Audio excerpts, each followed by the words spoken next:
Good morning, ladies and gentlemen, and welcome. As we're all aware, my name is Sam.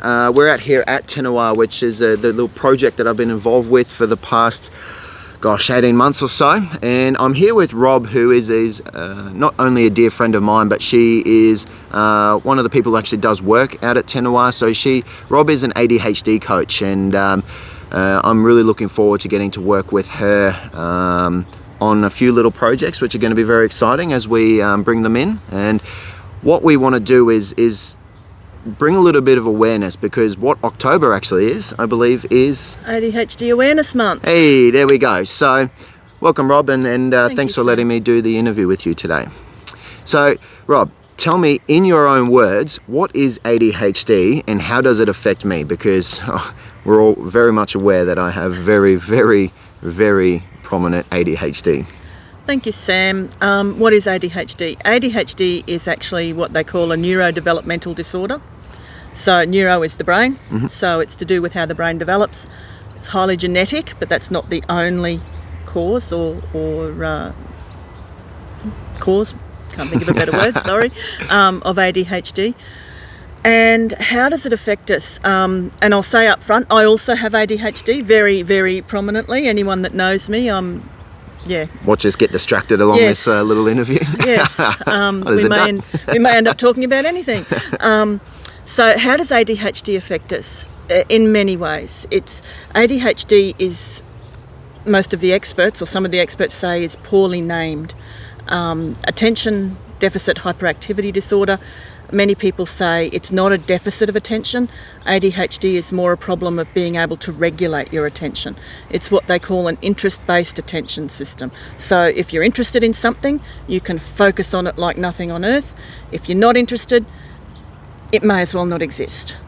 So ADHD, that causes us problems in many different ways. One of the ways that it can cause us problems is things are either present or not present. We have difficulty conceptualising where things are if they're not actually in front of us. For example, your car keys.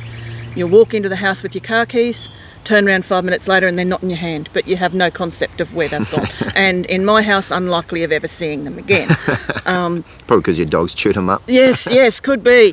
My partner has tried to mitigate that to some extent now, and he takes them, corrals them all and puts them in a tin. So what else? How else does ADHD affect us? ADHD also affects us. Some people say it's not a disorder. It's also poorly named because they call it a disorder, because ADHD has many strengths.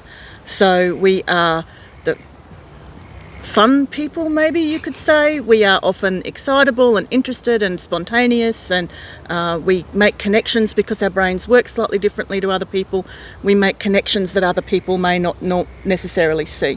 So, pardon me, it can affect us positively, but of course not always. And I get a little disappointed that there's a constant theme in ADHD kind of world that ADHD is a superpower, it's a disability, when of course it's both. Yeah. If we aren't managing it very well, it can of course lead to some very disabling results.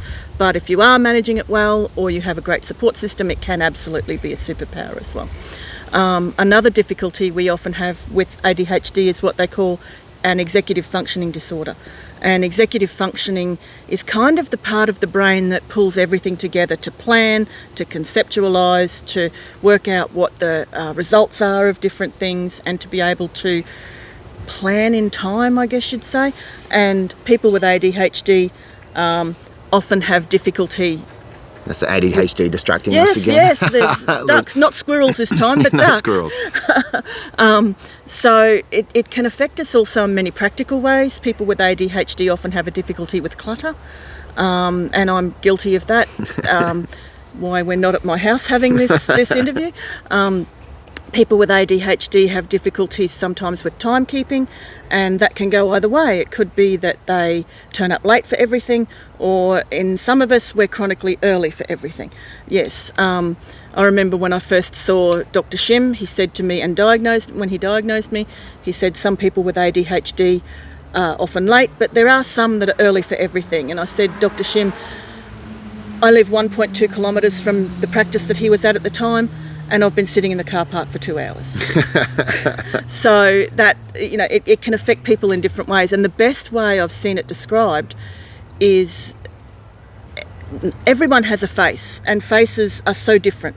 Like throughout the world, there aren't really two people that are that alike. We're all different, but we all have two eyes and a nose and a mouth, and faces have the same features, but they're all different. And it's like that with ADHD. We have similar symptoms, but it affects us all differently.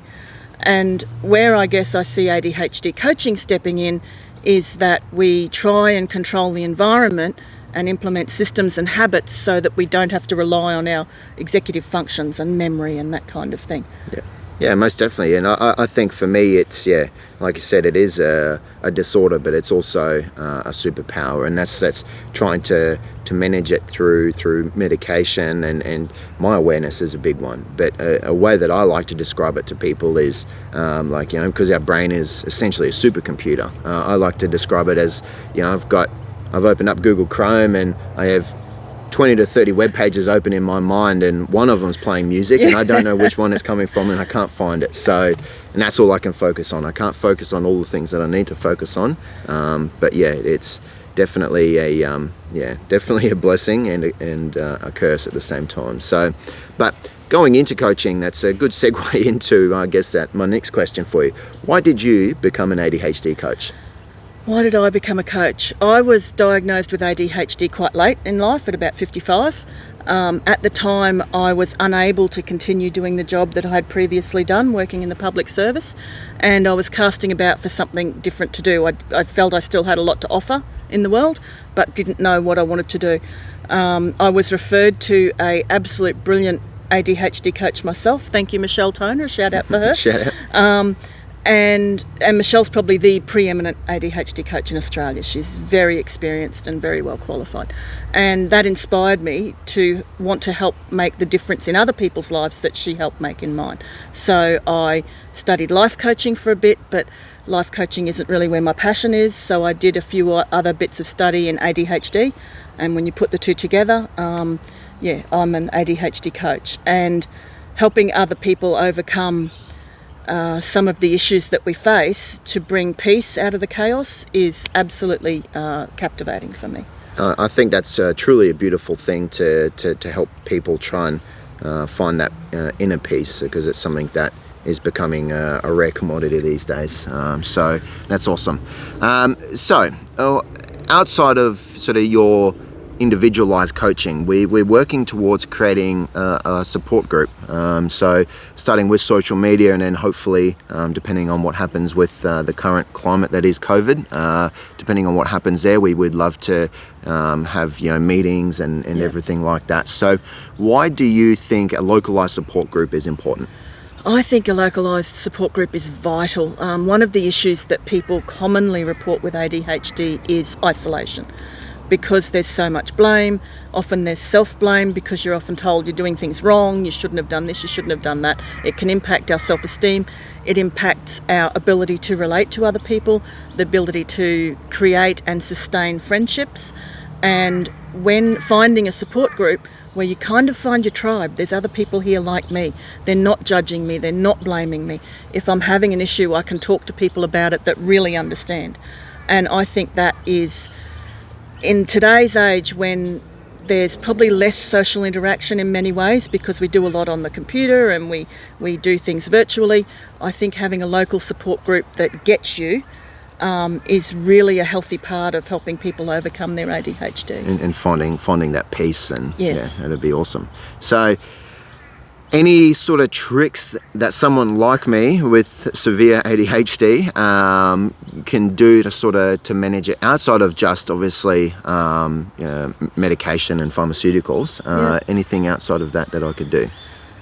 I think the first issue is to know yourself and really take note of how ADHD shows up for you. Yeah. And that can sometimes be difficult. And one thing I notice often on some of the social media pages with reference to ADHD is people ask, hey, I have this symptom, is that ADHD or am I just weird? And the number of people that reply going, oh no, I have that too, it's really amazing. So getting to know how ADHD shows up for you and exactly what effects it has in your life. There are the basics that are quite difficult when it comes to things, and I know you've got these pretty much covered from what I've seen. Your sleep routine, your diet and exercise, your lifestyle factors are really important to controlling ADHD, but they're not easy, as you can see. Like I struggle with those too. Other tricks that what I try and help people with, and I'm a bit interested in lately, is trying to create rituals and habits that take memory away so that you do things without having to consciously think about it. Yep. The less that we have to try and carry in our short-term memory, the better we can kind of function, in my opinion. So it's kind of working out where you slip up and what strategies can we use to lessen the amount that you have to kind of worry about that. Yep. Just trying to think, there was one other thing I was going to say, and I've had an ADHD moment. And gorgeous. Yeah, I've had a squirrel moment. It's gone.